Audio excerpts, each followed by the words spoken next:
సువార్త ప్రకటిస్తూ సమాధానము చాటిస్తూ రక్షణ సమాచారము ప్రచురించే వారి పాదాలు పర్వతముల మీద ఎంతో సుందరమైనవి.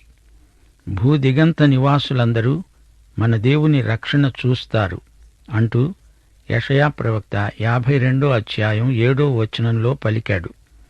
యేసు శాంతి శాశ్వతమైనది.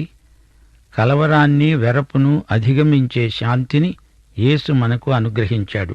సమాధానమనే బంధము చేత ఆత్మ కలిగించే ఐక్యమును కాపాడుకొనటంలో శ్రద్ధ కలిగిన వారమై ప్రేమతో ఒకరిని ఒకరము సహిస్తూ మనము పిలువబడిన పిలుపునకు తగినట్లుగా దీర్ఘశాంతముతో కూడిన సంపూర్ణ వినయముతో సాత్వికముతో నడుచుకోవాలి. సోదరీ సోదరులారా, ఆస్తిపాస్తుల విషయంలో తగాదాలు రాకమానవు.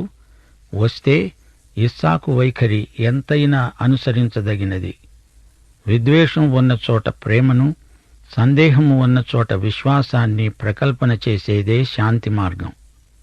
ఇస్సాకుకు అబీమెలెకుకు మధ్య సమాధానం. ఆ రోజే ఇస్సాకు దాసులు వచ్చి తాము తవ్విన మరో బావిని గురించి అతనికి తెలియజేశారు. మాకు నీళ్లు కనబడినవి అని వారు చెప్పినందున దానికి షేబా అని పేరు పెట్టాడు. షేబా అంటే ప్రమాణము అని అర్థం. సమరయ స్త్రీ, యేసు ప్రభువు ఇద్దరూ యాకోబు బావి దగ్గర నిలిచి మాట్లాడుకున్నారు. యాకోబు బావిని మించి ఆమె క్రీస్తునందు జీవజలమును కనుగొన్నది. యేసు ప్రభువుతో మనకు జరిగిన ఒడంబడిక, నీవు దేవుని వరమును ఎరిగి ఉంటే ఆయనను అడిగి జీవజలమును పొందుతావు. కాబట్టి నేటి వరకు ఆ ఊరి పేరు బెయర్ షబా.